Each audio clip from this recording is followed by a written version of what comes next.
Welcome back, everybody, for another deep dive. This time, we're heading back to the 90s. The 90s. Yeah, the 1990s to Schenectady, New York. And we're going to be looking at the case of Suzanne Norman. Right. So this is a 17-year-old girl who was found murdered. And In 1995. yeah, it's a cold case. And we're going to kind of dig into it and see, what happened. Absolutely. It's a case that's got a lot of twists and turns, and I think it's going to be a really fascinating deep dive. Yeah, and there was a retired detective, who's kind of been keeping this case alive all these years. Mm-hmm. So that always adds another element. Right. Dedication, from law enforcement and also the advancements we've seen in forensic science. I think this case highlights how those two can really work together. For sure. For sure. So it's May 1995 when Suzanne's body is found near a golf course. Right. And the scene is really grim. There are signs of struggle. There's evidence that there was an attempted sexual assault and ultimately she was strangled. And they found a sneaker at the scene, and it turns out that's what was used to strangle her. A shoelace from the sneaker. Yeah, shoelace from the sneaker. Which, on the surface, that detail might seem insignificant, but it could tell us a lot about the potential perpetrator. Right. Right. Like if they use something that was just right there at the scene as the murder weapon, that might suggest that this wasn't like a super carefully planned out crime. Yeah. Maybe it was more of a crime of opportunity, a spontaneous act of violence or something like that. Yeah. But then, of course, you have the added element of the drug scene, which we know is pretty rampant in Schenectady in the 90s. Oh, yeah, for sure. And that just makes things so much more complicated. Right. Imagine trying to get reliable witness accounts when a lot of the potential witnesses are caught up in addiction. Right. It's like trying to sift through a fog, separating fact from fiction. It's incredibly difficult. Oh, for sure. So who did investigators kind of zero in on right away? Well, one of the first people they looked at was Suzanne's boyfriend, Keith Gavro. He was actually with her the night that she disappeared. Oh. But his story was a little shaky. Okay. He claimed that Suzanne had been picked up by another man, but there were some inconsistencies in his account. And just to be clear, this was before DNA evidence was Exactly. a common thing. Right. This is a time when detectives were really heavily reliant on witness statements and any physical evidence they could find. Right. So when you have potential witnesses who are unreliable because of drug use, it really throws a wrench into the whole process. Yeah. And Gavro wasn't exactly helping his own case. No. Because he had this history of being kind of volatile. He did. Yeah. He had a reputation for being quick to anger. And there were even reports of him making threats against Suzanne and other people she was seen with. Really? So yeah, that definitely painted a picture of a potentially very volatile relationship. Yeah. That's not good. But, I think we should be careful about jumping to conclusions. Oh, absolutely. Just because somebody's got a temper doesn't automatically make them a murderer. No, you're right. We got to look at the evidence, not just sort of character judgments. Exactly. So what did they have on Gavro, evidence-wise at that point? Well, 5 months after Suzanne's murder, Okay. Gavro was actually arrested for the murder of another man. Wait a minute, hold on. He's a suspect in TW murders. Yes, a man named Kenneth Martin. That seems like a really big red flag. Yeah, it definitely raised eyebrows. Huh. But it's important to note that these two cases, they were completely unrelated. Okay. The connection was purely circumstantial. Okay. However, it definitely contributed to this perception of Gavro as somebody capable of extreme violence. Right. So while he was in jail for this other murder, Okay. a couple of inmates came forward and claimed that Gavro had confessed to them about Suzanne's murder. So they're saying he confessed in jail. Yeah. But it's important to remember that jailhouse confessions, they can be really unreliable. Oh, I can imagine. The inmates, they often have their own motives, Yeah. Maybe they're trying to get a reduced sentence for themselves. Right. Or sometimes they just like to stir up trouble. Right. Just to cause chaos. Exactly. So even with these supposed confessions, the investigation was still hitting roadblocks. They didn't have anything solid. No. And that's when District Attorney Robert Carney kind of enters the picture. Okay. He was known for being very meticulous. Yeah. He really prioritized solid evidence over anything that seemed shaky. Right. He wasn't easily swayed by just, hearsay or circumstantial evidence. He wanted proof. Yeah. And in this case, he wasn't convinced that they had enough to pin Suzanne's murder on Gavro. Okay, so what was it that made him hesitate? What didn't add up for him? Remember that sneaker we talked about? The one that was found at the crime scene? Yeah, the one with the shoelace. Right. The one with the shoelace that was used to strangle Suzanne? Yeah. But turns out that sneaker was a size 8.5. Okay. And Gavro wore a size 11. Oh, wow. So that little detail, that seemingly insignificant detail, Yeah. became a major piece of what we call exculpatory evidence. Exculpatory evidence. Yeah, meaning it pointed away from Gavro's involvement. Yeah. It suggested that somebody else was at the scene wearing that size 8.5 shoe. All right, someone else was there. Uh, So now we have a suspect with a motive and some pretty damning accusations. But then there's this one piece of evidence that suggests he couldn't have done it. exactly. So what were the investigators supposed to do with that? Like, were they pushing to arrest Gavro anyway, even with the DA's doubts? Well, there's often this tension, Yeah. between police, who naturally they want to close cases, Mm-hmm. and prosecutors who have the burden of proving guilt beyond a reasonable doubt. Right. And in this case, Carney, the DA, he just wasn't willing to move forward with charges unless they had stronger evidence tying Gavro to the scene. Right. Or alternatively, evidence that pointed to someone else entirely. So if not Gavro, then who? Where did the investigation go from there? Well, this is where things take a really unexpected turn.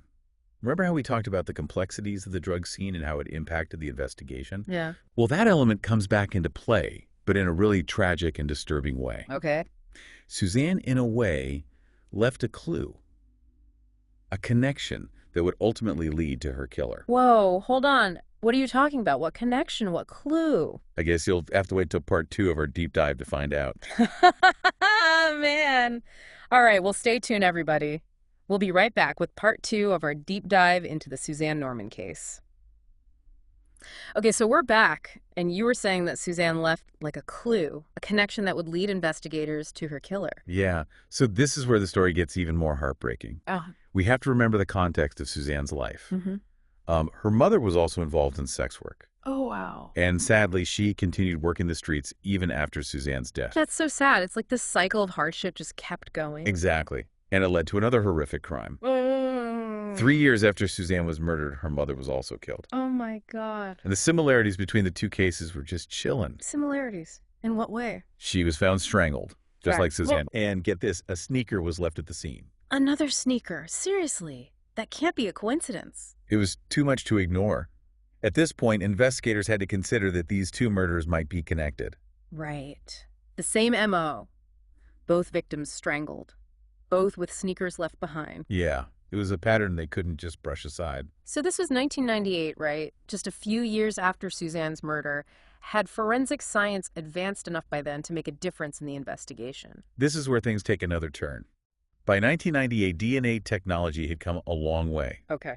It was becoming a much more common tool in criminal investigations, and it proved to be crucial in this case. So they were able to use DNA? Yes, they were able to extract DNA from the sneaker found at Suzanne's mother's crime scene. Okay, they have the DNA. What did they do with it? They ran it through the system, checking for matches against known offenders, Okay. and they got a hit.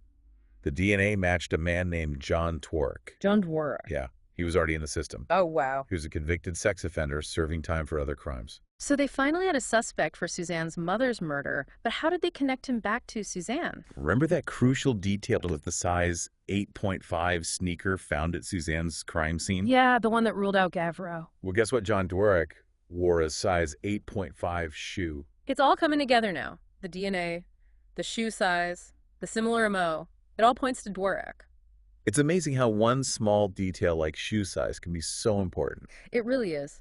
Sometimes those seemingly insignificant details can be the key to cracking a case wide open. So what happened next? Did they confront Dworak? They did. They brought him in for questioning about both murders. Okay. And incredibly, he confessed. Wow. He confessed to both. Yeah, he admitted to picking up both Suzanne and her mother for sex and then strangling them. It's almost unbelievable. After all that focus on Gavro, the real killer was out there committing another crime. It makes you wonder if they hadn't found that second sneaker, would Dworak have ever been caught? It's a chilling thought. This case really shows how important those tiny details are. You know, the seemingly insignificant pieces of evidence that can make all the difference. And what about that bite mark evidence that pointed to Gavro? Did that come up at all during Dworak's confession? You know, that's a really good point. This case serves as a cautionary tale about the limitations of bite mark analysis. It's a forensic technique that's come under a lot of scrutiny in recent years for its subjectivity and lack of scientific rigor. Right.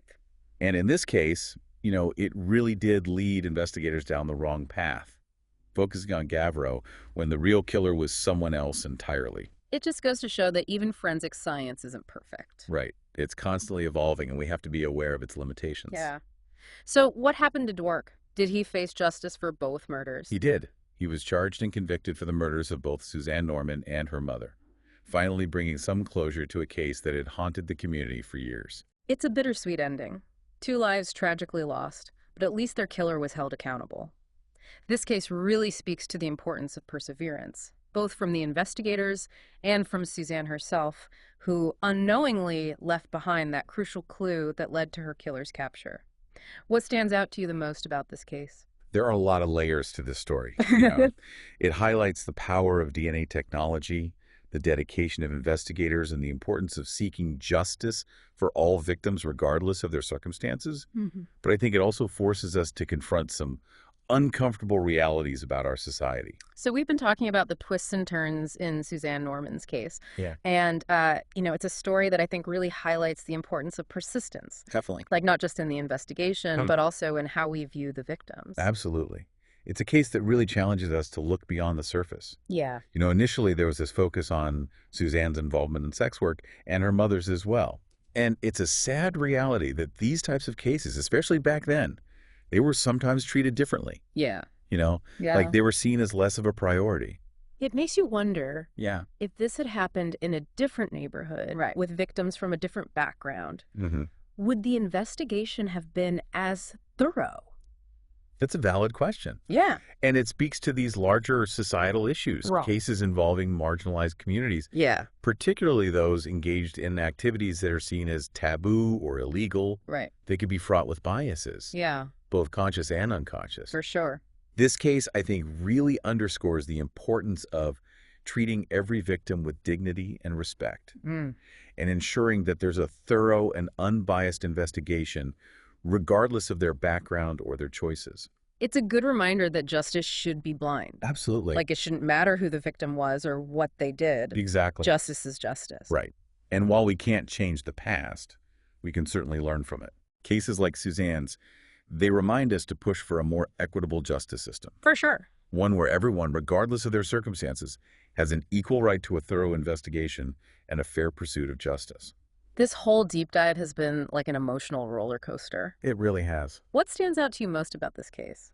For me, I think it's the ripple effect of a single act of violence. Mm-hmm.